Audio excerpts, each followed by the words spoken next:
Bonjour, sœur Josiane. Je voudrais avant tout te dire merci, Josiane, pour la formation des passionnés de Dieu qui m'a permis, entre autres, de découvrir et de comprendre l'importance de la prière, comment prier, qui prier et surtout la nécessité d'être conduite par le Saint-Esprit. Grâce à tes vidéos, à toutes les clés que tu m'as données pendant la formation, je commence à obtenir les résultats.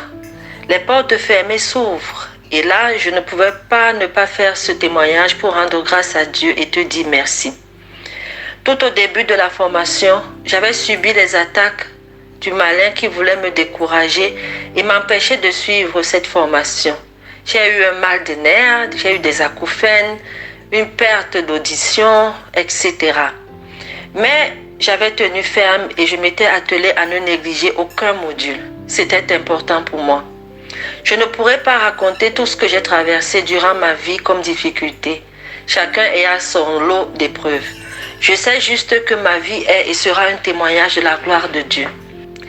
J'avais sombré dans la dépression, dans un cercle de maladies et pendant longtemps, j'avais cherché la guérison par tous les moyens. J'avais touché le fond. À un moment donné, j'ai dû être hospitalisée en psychiatrie pendant 6 semaines. J'avais fait de la psychothérapie pendant 10 ans. J'ai consulté des médiums, des voyants, des guérisseurs. J'avais fait des jeûnes, des prières, etc. Pas de changement. Je replongeais à chaque fois qu'une nouvelle épreuve, surtout liée à ma famille, venait me chambouler. En 2017, après une énième rechute, c'est à ce moment que j'ai fait la rencontre d'un prêtre qui m'a pris sous la main et m'a fait comprendre que Dieu m'aime. C'était la première fois que j'entendais ces paroles. Sur le champ, ces mots n'avaient aucune résonance particulière pour moi, mais je m'y accrochais. Étant catholique, j'avais cheminé avec lui et je m'étais appliquée dans les prières, les jeûnes, les neuvaines selon ses directives. Oui, j'ai pu remonter la pente tout doucement et reprendre goût à la vie, mais au fond de moi, j'avais toujours ressenti un grand vide que rien ne pouvait combler, même pas l'amour de mes enfants et de mon époux. Et je l'exprimais dans mes entretiens avec le prêtre. Par ailleurs, sur le plan académique, j'étais très brillante à l'école. Or, pour aider ma famille, j'avais fait le choix de sacrifier mes études et de vite bosser. J'avais toujours nourri l'envie de reprendre ces études universitaires. En 2009, en pleine dépression, mon patron m'avait proposé une première formation pour asseoir ma qualification dans mon domaine de travail.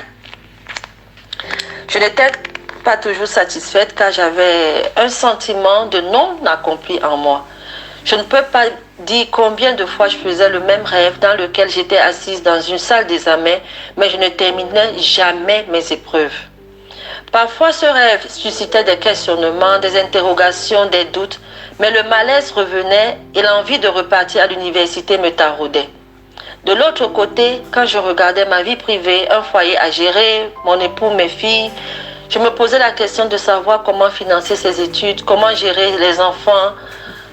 Mon mari était pourtant prêt à me soutenir sur tous les plans, mais je restais hésitante. J'avais fait des demandes de financement des études dans mon entreprise en 2014. Pendant 7 ans, ma demande avait toujours été rejetée, chaque fois avec la même raison, la crise économique. Or, je voyais bien que cet argument n'était pas valable puisqu'on finançait les études d'autres collègues. Je me disais, peut-être que le refus vient du fait que j'avais des enfants et qu'on ne me faisait pas assez confiance. Or, j'avais déjà fait mes preuves la première fois alors que ma fille était âgée de 3 ans seulement. En début de cette année 2021, je m'étais lancée dans un programme de coaching privé pour sortir définitivement du mal-être qui me rongeait. Parce qu'en fin de compte, j'avais vu les limites de la psychothérapie. Dans ce programme coaching, j'avais vécu un véritable chamboulement de mes croyances. J'ai découvert une autre dimension d'aborder les situations de la vie, le plan spirituel, la liberté qui passe par la liberté spirituelle. Pour ce module, j'avais fait un travail de fond et beaucoup de chaînes avaient été brisées. À la fin de cette formation de 3 mois, j'avais gardé un goût d'inachevé et je savais que je devais approfondir mon intimité avec mon Dieu parce que c'était la vraie clé par laquelle je serais délivrée et je pourrais avancer dans ma vie.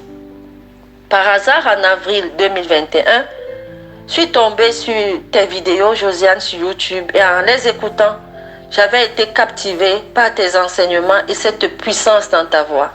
Très vite, je m'étais décidée à m'inscrire à la formation des passionnés de Dieu, pour dire vrai par curiosité. Aujourd'hui, je peux affirmer que ça valait la peine. J'ai tout appris pas à pas. Les implications de la nouvelle naissance, mon identité en Christ, qui prier et comment prier, les différents types de prières, surtout qui est le Saint-Esprit et l'importance de marcher avec lui. La restauration de mon âme qui était malade. J'ai pu expérimenter pendant le challenge de 21 jours avec le Saint-Esprit comment Dieu se manifestait dans mon quotidien. C'est pour moi la plus grande révélation durant cette formation. Et pendant la durée de ce challenge, j'avais un entretien de bilan annuel avec mon patron au cours duquel je devais présenter mon travail, mes projets et ce que je me souhaitais pour l'avenir. Je me suis bien préparée pour cet entretien en me disant, patience, tu vas parler de ce sujet de financement des études pour la dernière fois. Si cette fois encore la demande est rejetée, tu fonces avec tes moyens. J'ai confié ce sujet au Seigneur au cours de mes prières. Pendant le challenge, j'avais entre autres appris qu'il fallait avant tout chercher la révélation de Dieu sur ma vie. J'avais compris que je ne pouvais rien gérer toute seule et que pour réussir, je devais lâcher prise et bâtir avec lui. Je me suis libérée complètement en lui disant, Père, je te fais confiance et je pars avec ce que j'ai. J'ai mis en pratique les 10 règles du challenge. J'ai fait des proclamations, les versets de Jérémie 33, 3, Jérémie 29, 11 et Romains 8, 38 et 39 m'ont accompagné pendant la préparation. Le jour de l'entretien, j'ai présenté mon bilan annuel et reçu un bon retour sur mon rendement durant toute l'année. Pour la 4e fois, j'avais présenté ma requête sur le financement qui, comme à l'accoutumée, avait été acceptée avec la promesse de la faire suivre au CFO. Faut noter que j'avais l'habitude de ces promesses de la part de mon patron qui n'aboutissaient jamais. 2 semaines plus tard, je l'ai relancé, je lui dis mon patron, et comme réponse obtenue, il fallait attendre la décision du grand boss. Vers mi-juillet, j'ai à nouveau écrit un message pour savoir ce qu'il en était de ma demande. Un rendez-vous téléphonique pour un 2e entretien avait été obtenu, au cours duquel il voulait discuter avec moi de certains points qui, selon lui, devraient être abordés en tête-à-tête. Rendez-vous qu'il n'avait pas honoré d'ailleurs. Suite à ce manquement de sa part, j'avais reçu l'injonction du Saint-Esprit d'envoyer un email en répondant à toutes les questions qu'il avait évoquées lors de son invitation par téléphone. Le jour suivant, je m'étais levée avant l'aube. J'ai suivi le protocole de prière appris lors de la formation. Prier sur les règles du challenge. J'ai fait des proclamations tout en continuant à demander au Seigneur de prendre contrôle et en lui faisant la promesse d'accepter toute décision qui me sera communiquée. Je m'étais rendue au travail. Et ce jour, mon patron s'est confondu en excuses et m'a fixé un rendez-vous au courant de la journée. À l'heure du dit rendez-vous, je m'étais pointée à son bureau. C'est le Saint-Esprit qui parlait à ma place avec conviction. À la fin, mon patron me déclara ceci. Patience, je voulais m'entretenir avec toi pour me convaincre de ta motivation. Maintenant, je vais envoyer ta demande au CFO et la soutenir. En sortant du bureau, je me suis dit, au fait, si je comprends bien, il n'avait pas encore fait suivre ma demande. Entre-temps, j'avais continué ma vie de façon détendue et je me répétais sans cesse, patience, tu as demandé au Seigneur dans tes prières de fermer les portes qui doivent être fermées s'il pense que refaire les études ne fait pas partie de son plan pour toi et qu'il ouvre les portes du financement si ça fait partie de son plan. Alors, quel que soit ce qui sera comme décision, tu accepteras le message du Seigneur. J'étais dans une paix que seul Dieu peut procurer. Pas une once d'inquiétude. Le 23 juillet était mon dernier jour de travail avant mes vacances. Mon patron me passait un coup de fil en me promettant de me contacter une fois qu'il obtiendrait la décision du CFO. Le 5 août, mon téléphone sonne et bim, mon patron m'annonce la validation de ma demande de financement. Quelle joie, quel soulagement. J'ai rendu grâce à l'Éternel. Je continue à le louer pour tous ses bienfaits dans ma vie. 7 ans d'attente, 7 ans de va-et-vient. Pour dire vrai, j'en voulais à mon patron à un moment donné et je me disais, il ne voit pas mes efforts. Ça fait 16 ans que je bosse dans cette entreprise et j'avais monté ce département avec lui. J'avais donné tout ce que j'avais, chaque fois que je pouvais. Les augmentations de salaire étant si rares, parfois le découragement m'envahissait. Depuis le début de cette année, j'ai découvert les clés de la vie, Dieu. Avec cette formation, je sais désormais qui je suis pour Dieu et c'est ce qui compte le plus. J'avais donné la place première dans ma vie à ma famille, c'est-à-dire mes parents, frères et sœurs, au lieu de la donner à Dieu. J'étais une dépendante affective. Je mendiais l'amour des miens. Ils étaient le centre de ma vie. Même mon mari était relayé au second plan. Par Jésus-Christ, j'ai été délivrée. J'ai été affranchie. Par lui, j'ai obtenu ma liberté. Je sais aujourd'hui que même si tout le monde me rejette, mon Dieu est là. Il m'aime tel que je suis et ne me rejettera pas. J'ai l'assurance de sa présence permanente à mes côtés, donc je ne suis pas seule. Comme dit la parole de Dieu dans Osée 4:6, mon peuple est détruit parce qu'il manque la connaissance.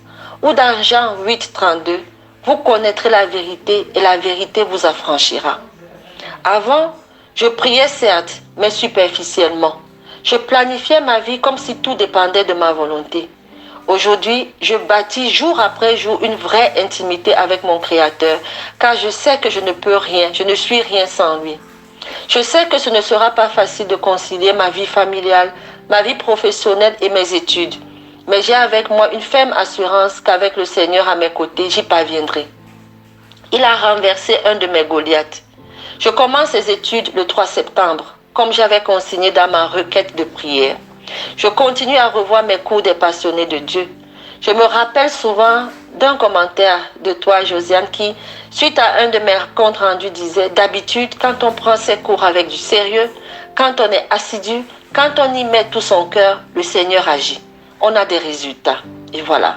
Aujourd'hui, les résultats tombent. Je continue à expérimenter la puissance du Saint-Esprit. Il me parle tantôt d'une manière, tantôt d'une autre. Quand je suis consciente de sa présence et de ses actions, je souris et je réalise que j'ai longtemps ignoré cette présence, cette puissance dans ma vie. Je continue ma marche et je prie de ne pas lâcher ces bras que mon Dieu me tend et que ma relation avec Dieu passe à une dimension supérieure. Je recommande vivement cette formation des passionnés de Dieu de l'évangéliste Josiane.